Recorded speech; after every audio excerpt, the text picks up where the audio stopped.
Are you sure? Selling a family home isn't easy. My lips curved, not in a smile, but in the grim certainty of a wound that had healed wrong.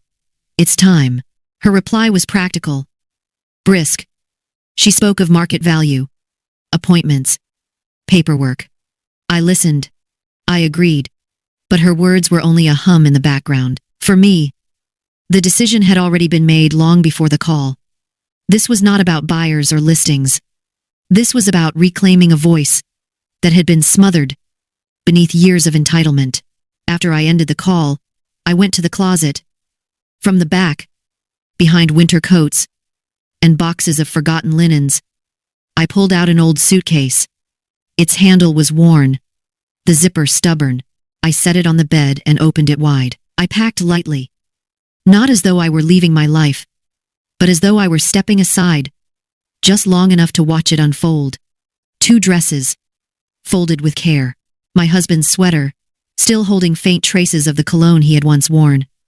And finally, my ceramic mug, cracked but unbroken, wrapped gently in a scarf. That mug had survived every season of my life.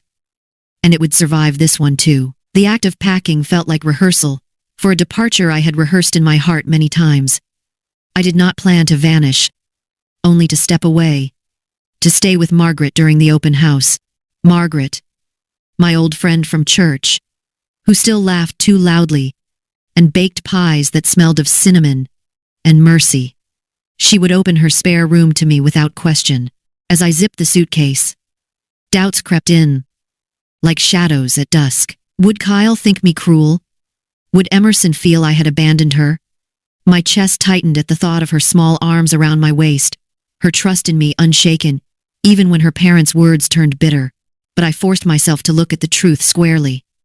Nicole would never learn gratitude if I continued to bend. Kyle would never learn strength if I continued to shield him.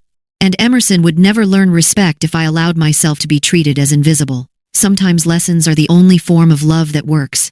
I placed the suitcase by the door and sat back down on the bed. The room was quiet, the air heavy, yet I felt lighter than I had in years. The betrayal that had once eaten at me was no longer an open wound. It was hardening, reshaping itself into resolve. The decision was not loud. It was not dramatic. It was quiet, deliberate, like the first step across a bridge. But I knew this.